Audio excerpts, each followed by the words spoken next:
السلام علیکم ناظرین، امید ہے خیریت سے ہوں گے۔ آج نئے ولاگ کے ساتھ حاضر ہوں۔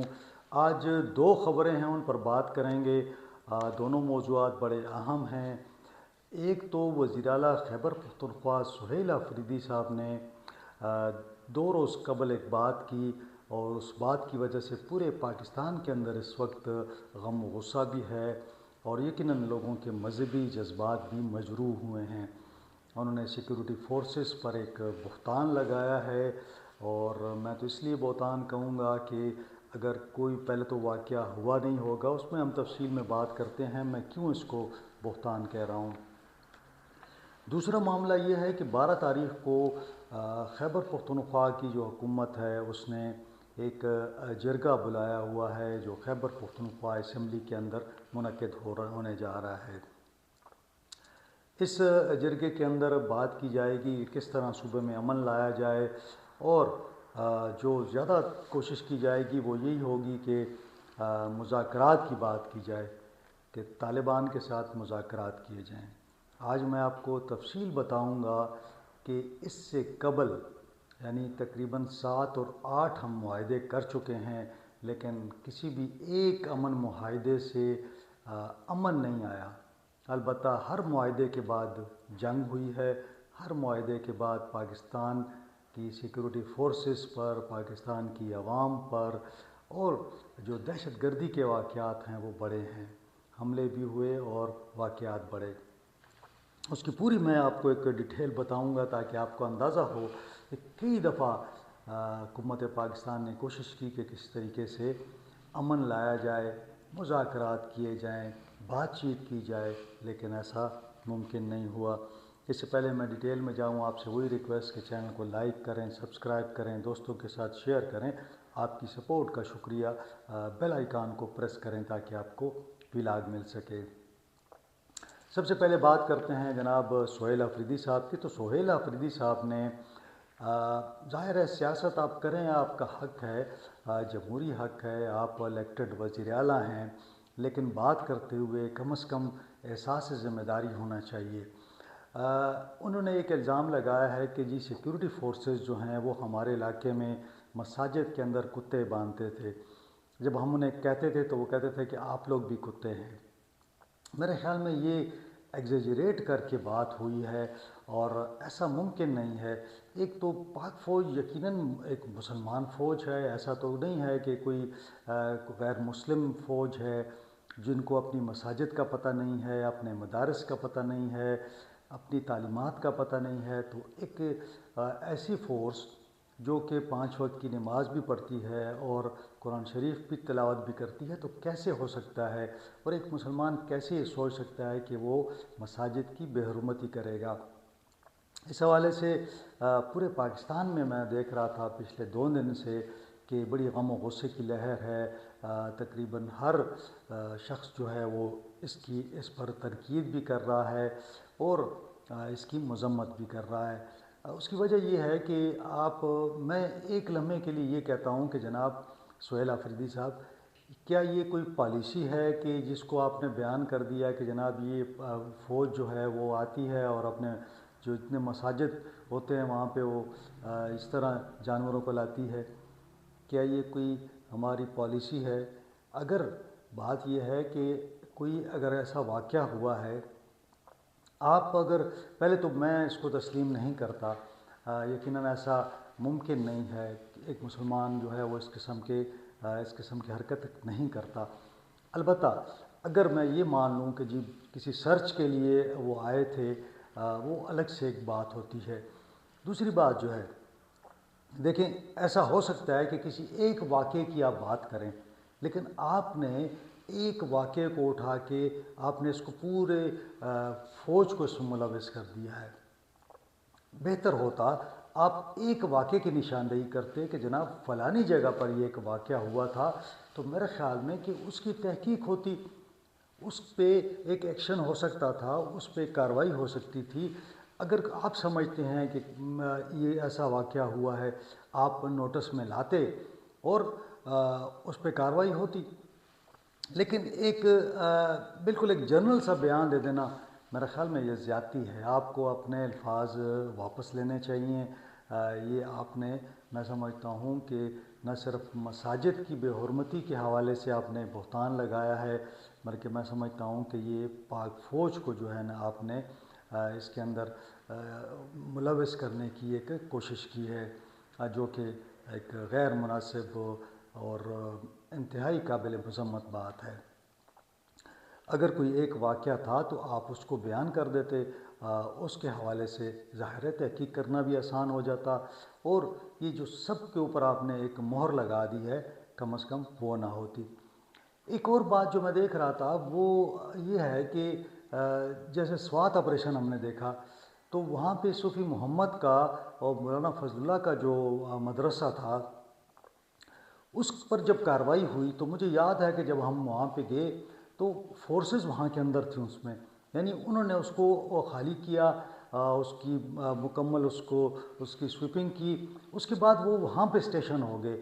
تو جہاں جہاں پہ ایسی جگہ ہیں جہاں پہ ان کے ہیڈ کوارٹر ہوتے ہیں، ان کو مدارس کا نام دیا جاتا ہے، ایکچولی تو وہاں مدارس نہیں ہوتے، وہ ان بلڈنگز کو استعمال کیا جاتا ہے۔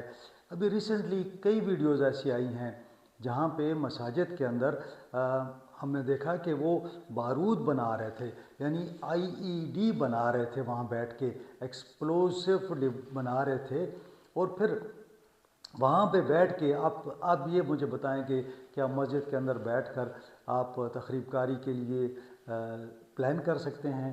کیا آپ وہاں بیٹھ کے یہ سوچ سکتے ہیں کہ جی ہم جا کے لوگوں کو شہید کریں گے؟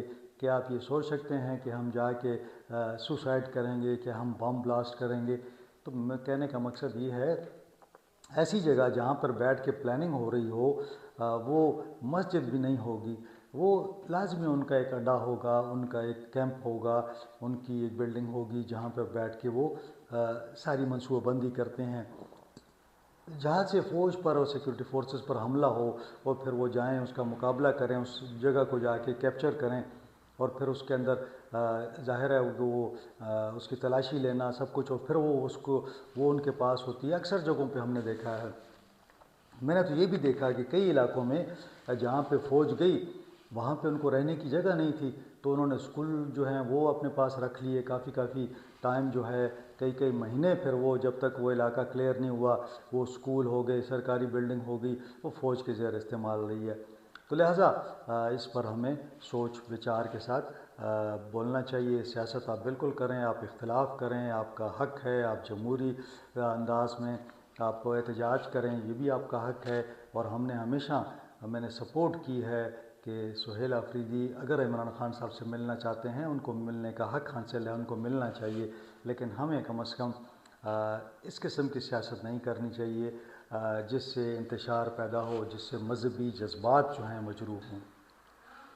اب چلتے ہیں جناب اگلے معاملے کی جانب۔ تو صوبائی حکومت جو ہے وہ ایک جرگہ کرنا چاہ رہی ہے، اور جرگے میں تمام سیاسی جماعتوں کو دعوت دی گئی ہے۔ دیکھتے ہیں 12 تاریخ کو کون سی جماعتیں آتی ہیں۔ یہاں پہ بات ہوگی کہ آپریشن بند کیے جائیں، مذاکرات کیے جائیں۔ میں آپ کو صرف مذاکرات کی کہانی سنا دیتا ہوں۔ اب تک جو ہیں 7 امن معاہدے ہوئے ہیں بڑے، 3 تو بہت بڑے ہوئے ہیں، اور اس کے علاوہ درجنوں جو ہیں وہ چھوٹے معاہدے ہوئے ہیں جو لوکل کمانڈرز کے میں وہ اس کا ذکر میں نہیں کر رہا۔ 3 جو بڑے معاہدے ہوئے ہیں، شقیقی کا ہوا ہے، سراروغا کا ہوا ہے، اور سوات کا ہوا ہے۔ یہ ریٹن معاہدے ہیں، ان کے اوپر دستخط ہیں اس وقت کے جو بھی TTP کے لوگ تھے، اور ہماری طرف سے بھی جو سیکورٹی فورسز کے لوگ تھے یا حکومت کے لوگ تھے۔ 2004 میں شقیقی امن معاہدہ ہوتا ہے، نیک محمد وزیر اس وقت ہوتے ہیں، ہمارے کور کمانڈر صاحب یہاں سے جاتے ہیں اور جا کے ان کو ہار پہناتے ہیں۔ معاہدہ ہوتا ہے کہ یہاں پہ جو بھی غیر ملکی ہوگا اس کو ہم نکال دیں گے اور یہاں پھر فورسز کے حوالے کر دیں گے، لیکن یہ کامیاب نہیں ہوتا، وہی وہاں پہ وہ لوگوں کو نکالتے نہیں ہیں۔ یہ معاہدے جو ہیں نیک محمد سے شروع ہوتے ہیں، بیت اللہ محسود، حافظ گل بہادر، صوفی محمد، مولانا فضل اللہ، فقیر محمد اور منگل باغ، یہ جو خیبر ایجنسی میں تھا، ان کے ساتھ معاہدے ہوئے ہیں، 7 بڑے معاہدے۔ 2004 میں یہ معاہدہ ہوتا ہے، پھر یہ ناکام ہو جاتا ہے، اور ناکامی کے بعد وہاں پہ ایک ڈرون حملہ ہوتا ہے، نیک محمد مارا جاتا ہے۔ 2005 میں بیت اللہ محسود کے ساتھ دوسرا معاہدہ سراروغا میں ہوتا ہے۔ چند ماہ بعد پھر وہی جھڑپیں شروع ہو جاتی ہیں، کیونکہ وہ جو انہوں نے پرومسز کیے ہوتے ہیں وہ پورے نہیں کرتے۔ ستمبر 2006 میں حافظ گل بہادر سے، آپ دیکھیں 2004، 5، 6 یہ ہر سال ہو رہے ہیں۔ حافظ گل بہادر سے معاہدہ ہوتا ہے کہ جناب آپ کارروائیاں نہیں کریں گے اور ہتھیار پھینک دیں گے، غیر ملکیوں کو نکال دیں گے، جو بھی اسٹیٹ کی جو پالیسی ہوتی ہے۔ ہوتا کیا ہے کہ پھر چند ہفتے چند ماہ بعد اس طرح چلتی ہے، اس کے بعد وہ معاہدہ بھی ٹوٹ جاتا ہے اور وہی حالات آ جاتے ہیں۔ 2008 میں آپ نے دیکھا سوات میں صوفی محمد کے ساتھ مذاکرات ہوتے ہیں، طویل مذاکرات ہوتے ہیں، یہاں سے بشیر بلور صاحب، میاں افتخار صاحب جاتے ہیں اور ساتھ میں ہمارے فورسز کے جو افسران ہیں وہ جاتے ہیں۔ 2008 میں ایک بڑا معاہدہ ہوتا ہے، سوات امن معاہدہ۔ تو کیا ہوتا ہے، چند ماہ کے اندر اندر پھر وہی دہشت گردی کی کارروائیاں، لوگوں کو مارنا، ہراساں کرنا، ان کو اغوا کرنا، بتیں لینا، دہشت گردی جو ہے پھر عروج پر پہنچ جاتی ہے، لوگوں کا باہر نکلنا ختم ہو جاتا ہے۔ آخر میں جو ہے پتہ یہ لگتا ہے کہ جناب یہ تو آہستہ آہستہ اسلام آباد کی جانب بڑھ رہے ہیں۔ تو مولانا فضل الرحمان صاحب کہتے ہیں کہ جناب یہ تو ٹی ٹی پی کے ساتھ معاہدہ کیا ہے، وہ تو اسلام آباد کے قریب پہنچ گئے۔ ایسی صورتحال میں حکومت پھر جو ہے وہ ایک بار پھر فیصلہ کرتی ہے کہ اب انف از انف، آئے آپ ان کے خلاف کارروائی کرتے ہیں۔ یہ مسلسل ہوتا رہا۔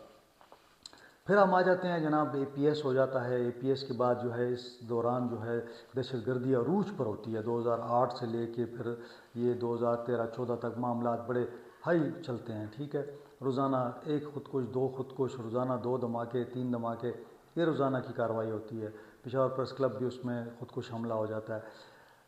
اب سارے سیاسی جماعتیں بیٹھ جاتی ہیں اور فیصلہ یہ ہو جاتا ہے کہ جناب ہم آل پارٹیز کانفرنس ہوگی اور اس کے اندر جو ہے نا ایک متفقہ ایک مسودہ بنایا جائے گا، اس پر سب کے دستخط ہوں گے۔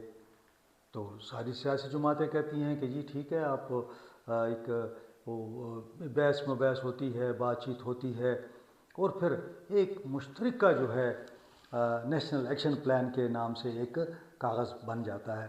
اس دستاویز پر سارے جتنے بھی سیاسی سٹیک ہولڈرز ہیں وہ دستخط کر دیتے ہیں۔ عمران خان صاحب بھی اس وقت اس میں ہوتے ہیں، کیونکہ اس وقت وہ نواز شریف صاحب کے خلاف ایک دھرنے میں بیٹھے ہوتے ہیں، دھرنا وہ کال آف کر کے اس میں شرکت کرتے ہیں، کیونکہ اے پی ایس کا بڑا واقعہ ہوتا ہے، 150 کے قریب بچے شہید ہو جاتے ہیں۔ تو جب یہ آل پارٹیز کانفرنس ہو جاتی ہے اور نیشنل ایکشن پلان بن جاتا ہے، تو اس کے اندر ایک 20 شقیں ہیں جس میں مختلف چیزوں کو بڑا کلیئر کیا گیا ہے۔ پھر ہوتا کیا ہے کہ آج 11-12 سال ہو گئے ہیں، ہم آج بھی وہیں کھڑے ہیں جہاں پہ ہم 2014 میں کھڑے تھے۔ جو شقیں تھیں اس کو پورا نہیں کیا گیا، اس میں بات تھی کہ ان کے خلاف کارروائی ہوگی، یہاں پہ پھر بات چیت کی بات شروع ہو جاتی ہے۔ 2018 میں جو ہے تحریک انصاف کی حکومت آتی ہے، عمران خان صاحب کی بار بار وہ ہے، اس میں تقریر موجود ہیں جس میں وہ کہتے ہیں کہ جی ہم کارروائی نہیں کریں گے، ہم تو بات چیت کریں گے۔ اب ان کو یہ خوف ہوتا ہے کہ ظاہر ہے کہ جب اے این پی نے کارروائی کی 2008 میں تو ان کا کیا حال بنا۔ ان کے 1000 سے زیادہ، کوئی 1500 بتاتا ہے، ان کے جو ورکر تھے، رہنما تھے، ان کو ٹارگٹ کیا گیا، ان کو شہید کیا گیا۔ تو یہ رسک جو تھا پی ٹی آئی لینے کو تیار نہیں تھی۔ اب جو صورتحال ہے، حکومت بدل گئی ہے، لیکن ابھی بھی چونکہ مرکز میں مسلم لیگ نون کی حکومت ہے، خیبر پختونخوا کے اندر پی ٹی آئی کی حکومت ہے، تو ابھی بھی پی ٹی آئی کا وہی ایک بات ہے کہ جناب آپ نے مذاکرات کرنے ہیں۔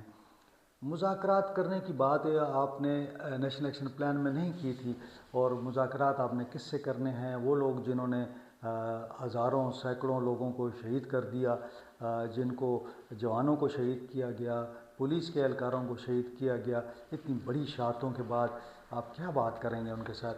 پھر جب مذاکرات کی بات ہوتی ہے تو میں نے کہا نا، چھوٹے موٹے مذاکرات بہت زیادہ ہوئے، معاہدے ہوئے، لوکل لیول پر کمانڈرز کے ساتھ مذاکرات، معاہدے ہوئے۔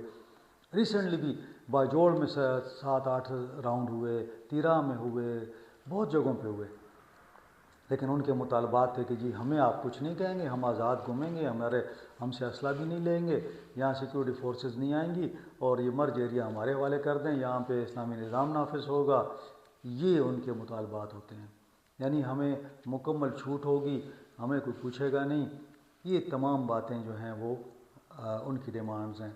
ایسی ڈیمانڈز میرا نہیں خیال ہے کہ یہ جو امن معاہدہ، یہ جو امن جرگہ ہونے جا رہا ہے، اس کے سامنے بھی یہ باتیں آئیں گی۔ میرا نہیں خیال کہ آپ جتنے مرضی امن جرگے کر لیں، پھر جب مذاکرات کے لیے آپ بیٹھیں گے وہاں سے وہی بات آئے گی۔ تو میرا نہیں خیال ہے کہ جس طرح پاکستان افغانستان کے مذاکرات جو ڈیڈ لاک کا شکار ہو گئے ہیں، وہاں پہ کوئی اس کی پیش رفت نہیں ہوئی، ان کا انجام بھی ایسا ہی ہوگا۔